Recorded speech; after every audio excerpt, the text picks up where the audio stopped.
Добър вечер, уважаеми ренесансови покерджи, фенове на покер играта, фенове на Ренесанса, фенове на невероятно интересна и напоследък изключително скучната игра Ренесансови кралства. Тази първа вечер, в първия четвъртфинал, се среща желязната лейди на българската ренесансова политика Кармина Дама Пика срещу мошенника от Кутловица, видин мошенник, роден, момент да видим кога е роден този, Таню 55, който ще го кръсти мошенника двойката Спатия, защото заслужава да му се пише двойка. Роден е, момент да видим кога е роден, на 25 юли 2016. Това момченце има хиляди жълтици пари. Срещата започна. На масата виждаме Асокупа, две шестици.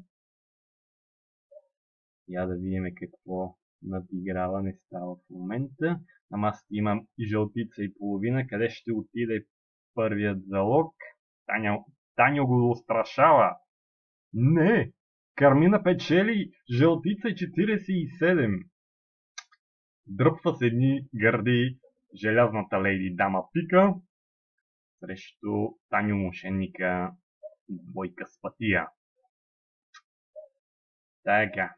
Таню има пари, защото ги е откраднал около 3 бона. Няма се притеснявате за него. Ето. Отново показва, че има един чифт осмици сасо и си върна предимството. Сега в момента Таню е с един лъжлив нос и Пинокио напреде в тази невероятно интересна покер среща. Първи четвъртфинал от Видинския покер турнир, който ще определи за пръв път видински покер шампион.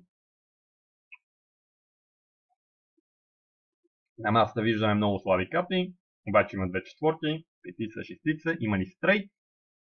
Кармина си показва ръцете. Кармина печели с фул хаус. Нормално. Отново дръпва Дама Пика. Колко равностойна е играта. Ту единия печели, ту другия от двамата играчи. Нека сега да погледнем. На масата има силни карти. Има поп и дама.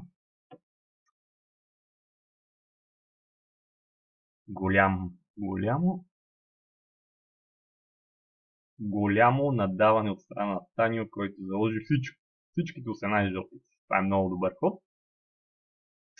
Кармина се отказва и Таню убира пота.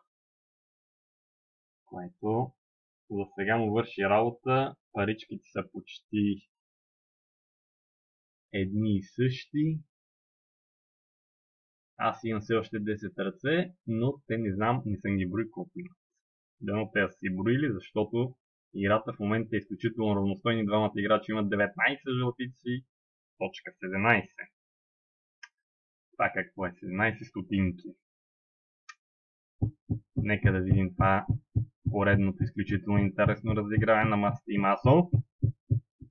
Има асо. Кой има от двамата играчи асо?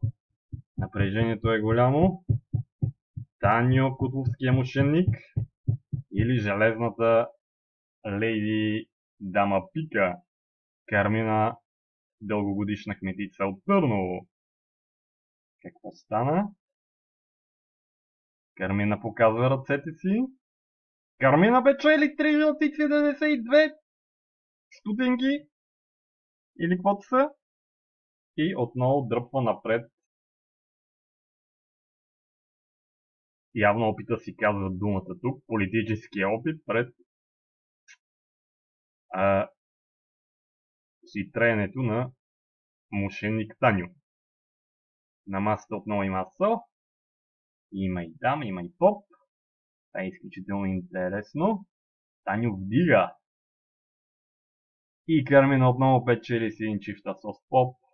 Мисля, че вече очевидно е ясно кой ще спечели. кой би могъл да спечели, кой ще мине на първия полуфинал. Освен ако нещо изключително не се подлъже Кармина, очевидно тя ще е първата полуфиналистка в българския видински покер турнир. Първо издание. Очакваме да видим кой ще се титулува видински покер шампион. Отново Кармина спечели поредното разиграване, както виждаме. Кармина слага големият залог. Не е задължително дори да го пази, защото тя е дръпнала повече от 8 жълтици.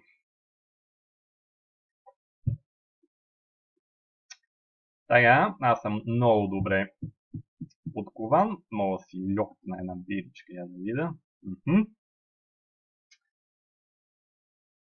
По-късно ме чака моят четвъртфинал срещу покер в страшилището от Лом Арами.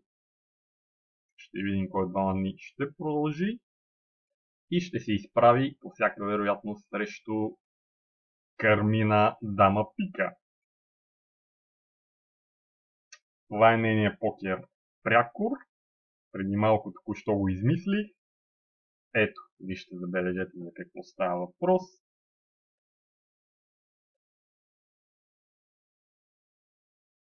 Отново Кармина спечели. Много лош.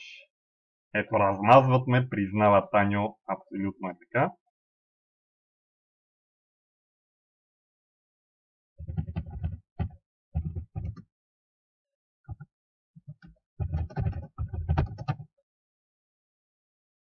Размазвате на живо, срамът ще е вечен.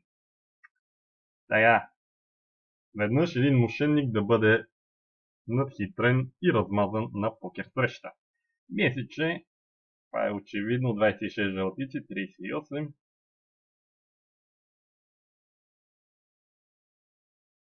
Таньо започва вдигайки. На масата има 25 жълтици залог. Кой ще спечели? Това е драматично. Таньо спечели. Току-що Таньо спечели с някакво невероятно разиграване. Изглежда в последното разиграване. Какъв невероятно драматичен обрат. На мен ми се обърна сърцето, подскочи и ми падна в гъза. Това не може да бъде. Таньо току-що спечели първия четвъртфинал в последното разиграване срещу Кармина. Това беше невероятно, сензационно. Нямам думи, ще да се напия. Не мога го гледам този мошенник, обаче трябва да играя явно срещу него. Полуфинал в видинския покер шампионат. Какво?